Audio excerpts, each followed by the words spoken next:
This is my final attempt of recording the major project. I will not be recording this again, and this is the final product of my hard efforts, the fruits of my labor. This is the Shamanin and Siandata. Both of these epics are important. They are historic world literature that we learn and we take pieces of into ourselves. We're giving two main characters, Rostium, that sounds Russian, and Siandata. I'm guessing on this pronunciation, please forgive me. Both these characters are very vital to the stories they tell. They're not just random people, no, these are people who come from a long lineage of warriors and kings.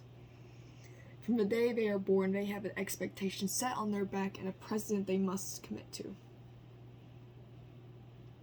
If that makes any sense, I'm just speaking here. These two men have been born into expectation. They have been born to rule and serve their people. Their educations reflect this. They don't go to school, they might, but that's not the education I'm talking about. The education I'm talking about is the one where they go into battle, where they're exiled from their lands, where they learn through life and hardships. The education you only get through experience. You can read 1,000 books, but that's not the education I'm talking about. This is life.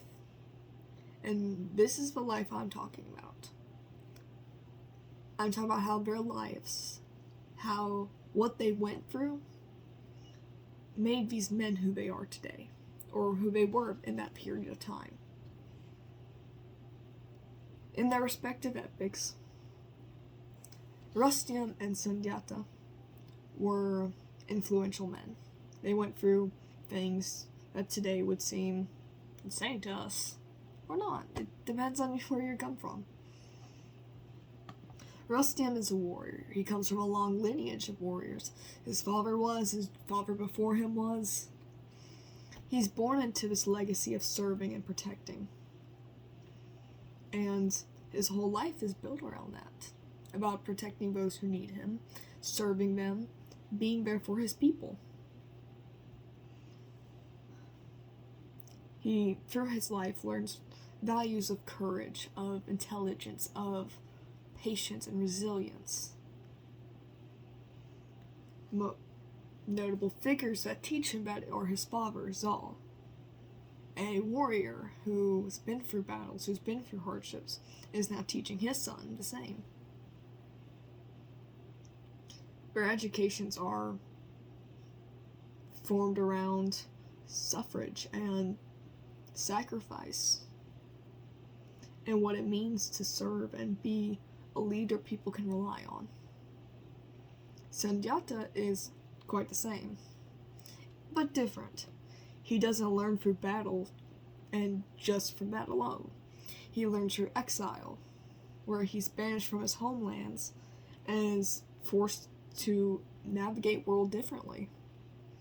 Him and his mother are the main ones who teach him and go throughout his life.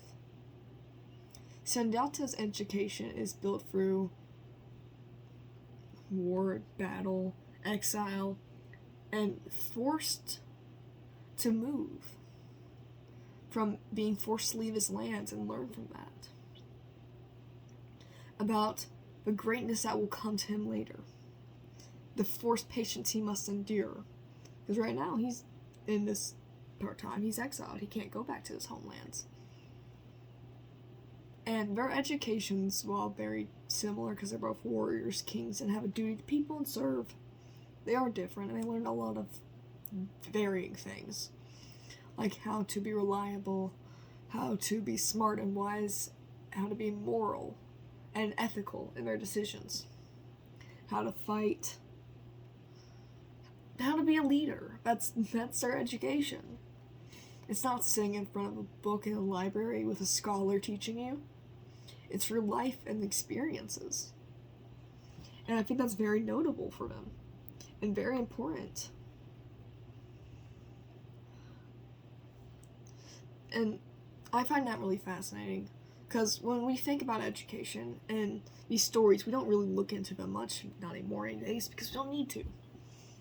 We're in a century where we can just get by with AI, and our life are so dull, we don't think about that anymore. Our educations and life experiences will never be the same as these two, which are half fake, half real, you know.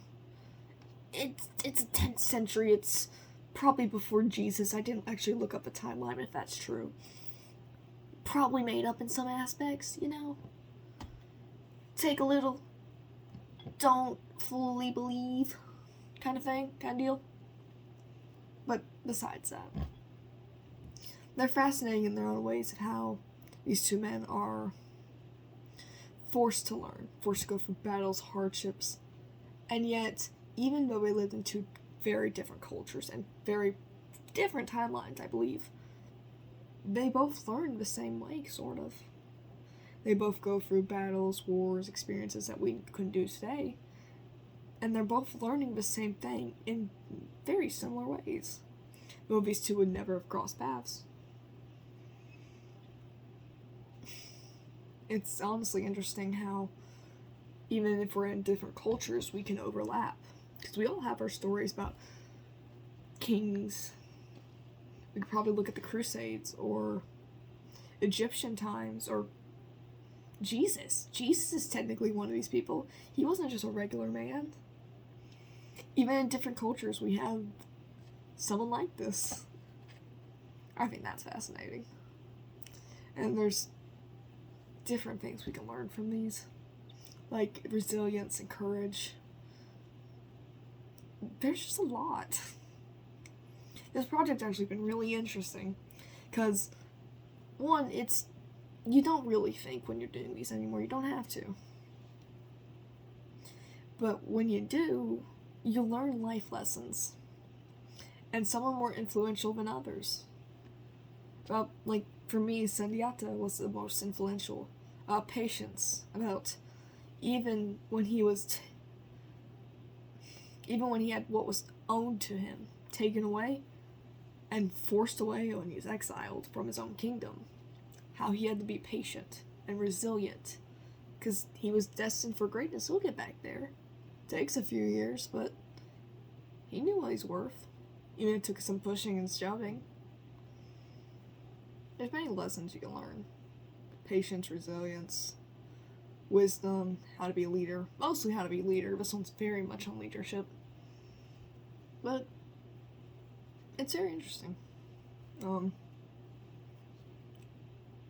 And if I had to continue this project, which I won't be because I'm nearing the end of November,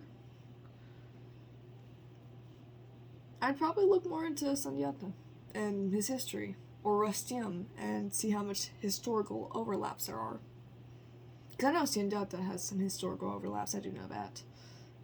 Through all the videos and reading. Lots of reading. But I'd probably go into more historical aspects. Look into that. The realism and all that.